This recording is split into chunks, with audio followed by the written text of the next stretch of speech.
Hello friends, स्वागत है आपका हमारे यूट्यूब चैनल SK क्लासेस में। और आज हम लोग पढ़ेंगे प्रश्नावली 14 का ए का पहला जो क्वेश्चन दिया हुआ है इसके बारे में। ठीक है, पहला इसमें क्वेश्चन दिया है, किसी कक्षा में 120 दिनों की अवधि में अनुपस्थित विद्यार्थियों की संख्या निम्नलिखित सारणी में दी गई है। प्रतिदिन अनुपस्थित विद्यार्थियों की औसत संख्या ज्ञात कीजिए। ठीक है, एक सारणी दिया हुआ और सारणी में क्या किया है, दिनों की संख्या दिया हुआ है और उसके बाद से अनुपस्थित विद्यार्थियों की संख्या दिया हुआ है। ठीक है, और इसमें दिया हुआ है दिनों की संख्या कि 2 दिन में यानी एक भी बच्चे अनुपस्थित नहीं है, 3 दिन में, तीसरे दिन में एक बच्चा इसमें अनुपस्थित है और 10 दिन में 2 बच्चे अनुपस्थित हैं और 52 दिन में 3 बच्चे अनुपस्थित हैं और 32 दिन में 4 बच्चे अनुपस्थित हैं। ठीक है, और 15 दिन में 5 बच्चे अनुपस्थित हैं और 4 दिन में 6 बच्चे अनुपस्थित हैं और 2 दिन में 7 बच्चे अनुपस्थित हैं। ठीक है, तो इसी का हमको क्या करना है, यानी औसत संख्या निकालना है, मतलब इसका माध्य ज्ञात करना है। ठीक है, तो सब हल लिखेंगे और हल लिखने के बाद एक सारणी बनाएंगे और सारणी में क्या करेंगे, एक तरफ लिखेंगे इसमें x एक कॉलम में f और एक कॉलम में f गुणे x लिखेंगे। ठीक है, और इसमें क्या करेंगे, x जो दिया हुआ है इसमें दिनों की संख्या लिखेंगे। ठीक है, तो दिनों की संख्या क्या दिया है, 2, 3, ठीक है, 10, 52, 32, ठीक है, 15, 4 और 2 दिया हुआ है, यह दिया दिनों की संख्या।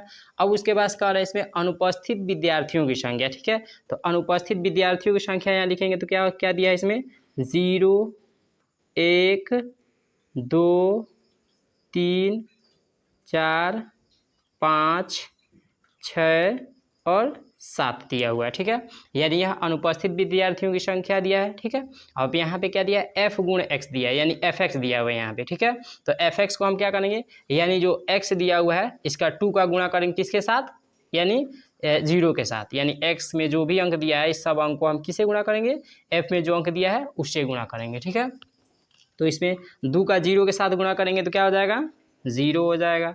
अब देखिए 3 का 1 के साथ गुणा करेंगे, 3 एकम 3 हो जाएगा। ठीक है, अब वैसे इसमें क्या करेंगे, 10 का 2 के साथ गुणा करेंगे, 10 दूनी 20 हो जाएगा।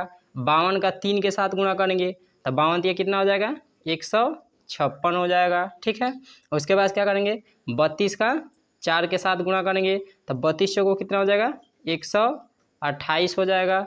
उसके बाद हम क्या करेंगे, इसमें 15 का गुणा करेंगे 5 के साथ गुणा करेंगे। ठीक है, तो 15 का 5 के साथ गुणा करेंगे तो कितना हो जाएगा, 75 हो जाएगा। ठीक है, उसके बाद से 4 का गुणा करेंगे 6 के साथ तो कितना हो जाएगा, 24 हो जाएगा। इसके बाद से 2 का गुणा करेंगे 7 के साथ तो कितना हो जाएगा, 14 हो जाएगा। क्लियर। अब हम क्या करेंगे इसमें, यानी ये जो भी दिया है fx का मान, ठीक है, तो इसमें नीचे लिखेंगे सिग्मा fx बराबर, और सिग्मा fx बराबर क्या करेंगे, इसमें जो ये मान पूरा दिया है उसको जोड़ के लिख देंगे, तो ये सब जोड़ेंगे तो कितना हो जाएगा, 420 हो जाएगा। क्लियर। अब उसके बाद से दिया है इसमें सिग्मा f बराबर, अभी इसमें जितना f में जो मान दिया है इस सबको यहाँ जोड़ेंगे, तो इस सबको जोड़ेंगे तो हमारा कितना हो जाएगा, 28 हो जाएगा। ठीक है, इसको लिख देंगे। क्लियर किया है हमको, यानी औसत संख्या ज्ञात करने के लिए। ठीक है, तो औसत संख्या मतलब क्या होता है, यानी माध्य ज्ञात कीजिए। ठीक है, तो माध्य x बार बराबर क्या फार्मूला होता है, माध्य x बार बराबर फार्मूला होता है सिग्मा fx बटे सिग्मा f होता है। ठीक है, समांतर माध्य का ये फार्मूला होता है। तो सबसे पहले हम इसमें क्या लिखेंगे, सिग्मा fx दिया था, तो सिग्मा fx का मान कितना दिया था, 420 दिया था, तो 420 लिख देंगे।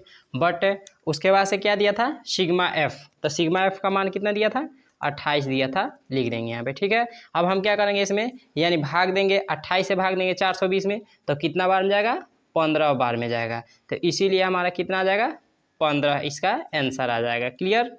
ठीक है, प्रश्न दिया है, 60 परीक्षार्थियों के किसी विषय में प्राप्त अंक निम्नलिखित सारणी में दिए हैं, इन परीक्षार्थियों के प्राप्तांक का माध्य ज्ञात कीजिए। ठीक है, क्या दिया है इसमें, मतलब एक सारणी दिया है और इसमें दिया है प्राप्तांक, यानी बच्चे कितने नंबर पाए हैं। ठीक है, और इसमें दिया हुआ है परीक्षार्थियों की संख्या कि कितने बच्चे इसमें थे। ठीक है, इस परीक्षा में। अब उसके बाद से हमको पे हल, और हल लिखने के बाद क्या बनाएंगे, एक सारणी बना लेंगे और इसमें लिखेंगे एक तरफ, यानी एक कॉलम में लिखेंगे प्राप्तांक जिसको x से दर्शाएंगे, और एक तरफ लिखेंगे परीक्षार्थियों की संख्या जिसको f से दर्शाएंगे, और एक कॉलम लिखेंगे f गुणे x इसमें। ठीक है, तो सबसे पहले इसमें प्राप्तांक जो दिया हुआ है इसको हम क्या करेंगे, इसमें नोट करेंगे, ठीक है। तो प्राप्तांक कितना दिया था, यानी 0 1 दिया हुआ है, 0 3 दिया हुआ है, और क्या दिया है 0 4 दिया हुआ है, और क्या दिया है 0 5 दिया हुआ है, और क्या दिया है 0 6 दिया हुआ है, और क्या दिया है 0 7 दिया है,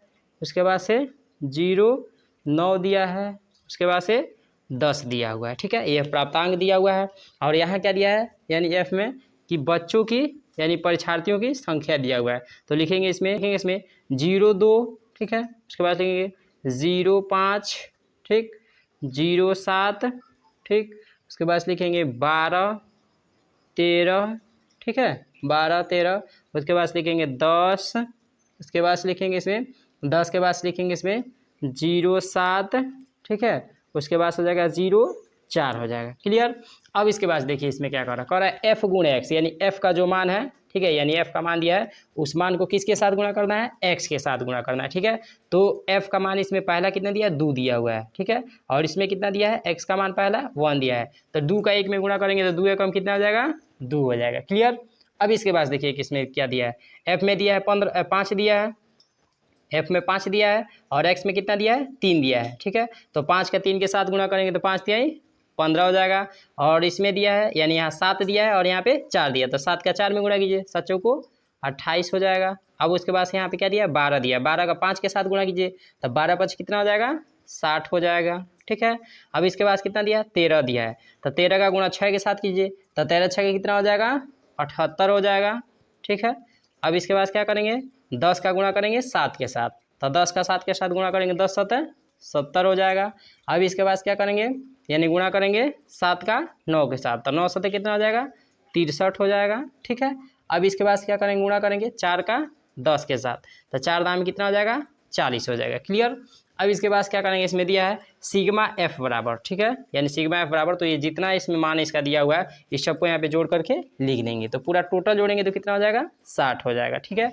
और इस पूरा टोटल को इसको जोड़ेंगे तो कितना हो जाएगा, 356 हो जाएगा, ठीक है, लिख देंगे इसमें। क्लियर। समांतर माध्य बराबर, ठीक है, लिखेंगे समांतर माध्य एक्स बार बराबर हो जाएगा सिग्मा एफ एक्स बटे सिग्मा एफ हो जाएगा, ठीक है। तो सिग्मा एफ एक्स का मान इसमें कितना दिया है, 356 दिया, लिख लेंगे, बटे सिग्मा एफ का मान कितना दिया है, 60 दिया है, तो लिख देंगे। अब क्या करेंगे 0.93, ये हमारा आंसर आ जाएगा। क्लियर, ठीक है। तीसरा इसमें प्रश्न दिया है, किसी कक्षा अध्यापिका ने पूरे सत्र के लिए अपनी कक्षा के 40 विद्यार्थियों की अनुपस्थिति निम्नलिखित रूप में रिकॉर्ड की, और एक विद्यार्थी जितने दिन अनुपस्थित रहा उनका माध्य ज्ञात कीजिए, ठीक है। और इसमें क्या दिया है कि दिनों की संख्या दिया है कि 0 से 6 जो दिया है इसमें 11 बच्चे अनुपस्थित थे, ठीक है, और 6 से 10 दिन में 10 बच्चे अनुपस्थित थे, और 10 से 14 दिन में 7 बच्चे अनुपस्थित थे, और 14 से 20 दिन में 4 बच्चे अनुपस्थित थे, और 20 से 28 दिन में 4 बच्चे अनुपस्थित थे, और 38 से 28 दिन में 3 बच्चे अनुपस्थित थे, और 38 से 40 दिन में 1 बच्चे अनुपस्थित थे, ठीक है। यानी दिया हुआ है, लिखेंगे, और हल लिखने के बाद लिखेंगे, यानी एक कॉलम बनाएंगे, सारणी एक ठो बनाएंगे, और सारणी में एक कॉलम में लिखेंगे दिनों की संख्या, एक कॉलम में लिखेंगे विद्यार्थियों की संख्या, और एक कॉलम में मध्य बिंदु लिखेंगे, और एक कॉलम में क्या लिखेंगे, एफ गुणे एक्स लिखेंगे, ठीक है। तो सबसे पहले दिनों की जो संख्या दिया है उसको हम क्या करेंगे, इसमें नोट करेंगे। तो दिनों की संख्या क्या दिया है, 0 से 6 दिया हुआ है, ठीक है। अब उसके बाद क्या दिया है, यानी 6 से 10 दिया हुआ है, ठीक है। इसके बाद से 10 से 14 दिया हुआ है, ठीक। उसके बाद से 14 से क्या दिया है, 20 दिया हुआ है। इसके बाद क्या दिया है, 20 से 28 दिया हुआ है, ठीक है। इसके बाद क्या दिया है, 28 से, ठीक है, 28 से 38 दिया हुआ है, ठीक। उसके बाद क्या दिया है, 38 से 40 दिया हुआ है, ठीक है। यह दिनों की संख्या दिया हुआ है, और यह दिया है विद्यार्थियों की संख्या, ठीक है। तो सबसे पहले इसमें जो विद्यार्थियों की संख्या दिया है उसको हम क्या लिखेंगे, यहाँ पे पहला दिया हुआ है यानी 11, और दूसरा दिया है 10, तीसरा कितना दिया है 7, और उसके बाद से चौथा 4, उसके बाद से क्या दिया है फिर 4, उसके बाद से दिया है 3, ठीक है, उसके बाद दिया है 1। क्लियर। अब हम क्या करेंगे, इसमें मध्य बिंदु ज्ञात करेंगे। तो मध्य बिंदु ज्ञात करने के लिए हम क्या करते हैं इसमें, यानी यह जो तीनों की संख्या दिया 0, 6, इसमें क्या करेंगे 2 से भाग देंगे, यानी 6 में 2 से भाग देंगे तो कितना हो जाएगा, 3 हो जाएगा। क्लियर। अब इसके बाद क्या दिया है, ये 6 और 10 दिया, तो 6 और 10 को जोड़ लेंगे, तो 6 10 जोड़ेंगे तो कितना हो जाएगा, 16 हो जाएगा। 16 में 2 से भाग देंगे तो कितना हो जाएगा, 8 हो जाएगा। मध्य बिंदु ऐसे निकालते हैं, यानी इसमें जो भी संख्या रहता है इसमें क्या करते हैं, इसको दोनों को जोड़ के और इसमें क्या करेंगे 2 से भाग दे देंगे तो हमारा मध्य बिंदु निकल जाता है। ठीक है। अब क्या करेंगे, 10 और 14 दिया है, 10 14 को जोड़ेंगे तो कितना हमारा हो जाएगा, ठीक है, 10 14 को जोड़ेंगे तो हमारा हो जाएगा 24, और 24 में 2 से भाग देंगे तो 12 हो जाएगा। ऐसे करके हम सबको निकालेंगे, तो इसका मध्य बिंदु कितना हो जाएगा, 14 और 20 का मध्य बिंदु यानी 17 हो जाएगा। ठीक है। अब उसके बाद क्या दिया है इसमें, 20 और 28 दिया है, तो इसका मध्य बिंदु कितना हमारा हो जाएगा, 24 हो जाएगा। ठीक है। और उसके बाद क्या दिया है इसमें, 28 और 29 दिया है। ठीक है। इन दोनों को जोड़ करके जब भाग देंगे 2 से तो कितना आ जाएगा, 33 हो जाएगा। ठीक है। अब इसके बाद से 38 और 40 दिया है, तो 38 40 को जोड़ करके 2 से भाग देंगे तो कितना हो जाएगा, 39 हो जाएगा। क्लियर। यानी जो दिया है सिग्मा एफ दिया है, यानी सब इस सबको जोड़ करके, ठीक है, और लिखेंगे इसमें, तो इस सबको जोड़ेंगे तो सिग्मा एफ बराबर कितना यहाँ पे हो जाएगा, 40 हो जाएगा। ठीक है। और इसके बाद क्या करेंगे, अब एफ एक्स का मान निकालेंगे। ठीक है। यानी एफ गुणे जो एक्स दिया है इसका, तो एफ में एफ का मान कितना दिया, 11 दिया, और एक्स का मान कितना दिया, 3 दिया है। इसका गुणा करेंगे तो 11 3 33, 10 8 80, ठीक है, 12 7 84। ठीक है। ऐसे करके इस सबको गुणा करके इसमें लिखेंगे। ठीक है। और 4 का गुणा करेंगे 17 से, तो 17 चौको 68। ठीक है। इसके बाद हो जाएगा कितना, 24 चौको हो जाएगा 96। ठीक है। इसके बाद हो जाएगा फिर कि 33। ठीक है। 33 तिया 99। ठीक है। 33 तिया 99, और 39 का कितना हो जाएगा, 39 हो जाएगा। क्लियर। अब हम क्या करेंगे कि इस सबको जोड़ेंगे, सबको जोड़ करके क्या लिखेंगे इसमें, सिग्मा एफ एक्स बराबर, तो सिग्मा एफ एक्स बराबर ये सबको जोड़ेंगे तो कितना हो जाएगा, पूरा टोटल ये हो जाएगा हमारा 499 हो जाएगा। क्लियर। अब ये तो क्लियर हो गया। अब हम इसके बाद क्या करेंगे इसमें, ठीक है, यहाँ लिखेंगे माध्य, ठीक है, माध्य एक्स बार बराबर, माध्य एक्स बार बराबर लिखेंगे, तो फार्मूला क्या होता है, सिग्मा एफ एक्स बटे सिग्मा एफ होता है। ठीक है। और सिग्मा एफ एक्स का मान कितना हम लोग लेके आए थे, 499। ठीक है। और सिग्मा एफ का मान 40 आया था। ठीक है। अब भाग देंगे, इसमें भाग देंगे तो हमारा कितना आ जाएगा, करीब करीब, यानी भाग देंगे तो हो जाएगा 12.475। ठीक है। ये हमारा क्या हो जाएगा,